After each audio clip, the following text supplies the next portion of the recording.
Welcome to Cage Study. Today we're talking about Racing with the Moon, a 1984 film directed by Richard Benjamin. Okay, so this film is set in some kind of coastal town in America during World War II, and Sean Penn's character Henry is counting down the days till his enlistment starts with his buddy Nicky, who we know better as Nick fucking Cage. This is an odd coming-of-age story because it's got all the sex, love, and maturity tropes in it, but it also has the massive dark cloud hanging over it of these boys are about to go off to a very messy war, and the odds are they will not come back. But on the plus side, there is some good Nick Cage stuff in here. He appears 6 minutes in, which is a good sign, and he's playing a pin monkey, which I think would make a much more entertaining topic for a movie. I mean, is this how bowling alleys used to work back then? Because it seems like a lot of effort. I've kind of summed up the whole movie already. I don't see the need to get into the plot detail for detail. You know what's going to happen. It's going to end with Henry and Nicky going off to war and us wondering if they ever come back. So, fuck it. Let's talk about Nick Cage instead. They don't mention how old Nick and Harry are in this until like an hour in, and here I am thinking they're like 18 or 19 or something, but apparently they're much younger, which was hard to tell by the amount of drinking and fucking these kids do.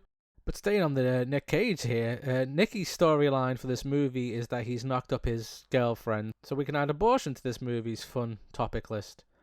His nonchalant attitude to getting his girlfriend an abortion is one of the things that causes strife in his friendship with Harry, but only really because of how it affects Harry's relationship with his girlfriend. And I know they're just trying to capture the attitude of the times, but there's a lot of weird objectification going on in this movie, man. A lot of possession and male gaze stuff. And on that subject, it's a real shame that Cage's monologues have some uncomfortable verbiage in them, both racial and sexual.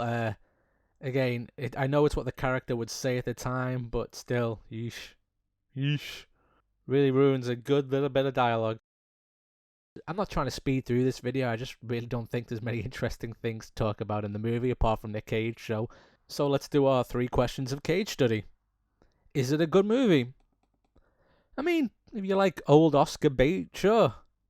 It's not like there are any bad performances or anything in it. It's written well. The whole movie's summed up quite well in 2 scenes. One where the school they go to are practicing survival tactics and Harry and Nick are just goofing off. And a more somber post-abortion scene where they are driving away from the abortion clinic set up in someone's caravan, or what do you call them in America, mobile homes. And Nicky switches from the news to a rock and roll station when they start talking about the war.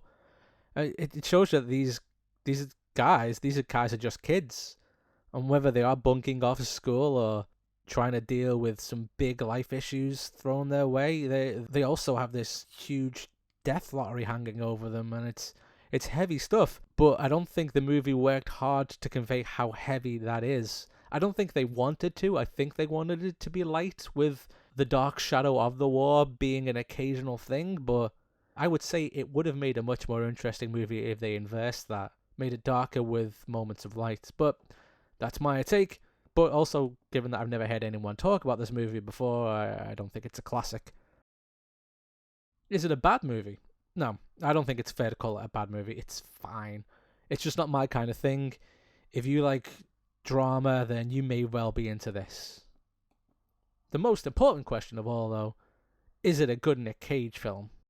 Well, I think there are seeds of a lot of Cage's later high caliber work in here. He's not going balls out crazy with the character. It's pretty grounded, much more believable than he was in Valley Girl, but being a supporting character whose whole job is to make the lead look a bit more wholesome, he does come across as a prick. I'm going to say it's a good Cage movie only in that it's an important stepping stone on the path to full Cage that we get to enjoy later on. Yeah, that's that. I think this is the kind of film where if you were a fan of this kind of film, you would have already seen it, and if you weren't, then you would not be interested in it either way. Another quick, to-the-point Cage study there. So what's next on the docket?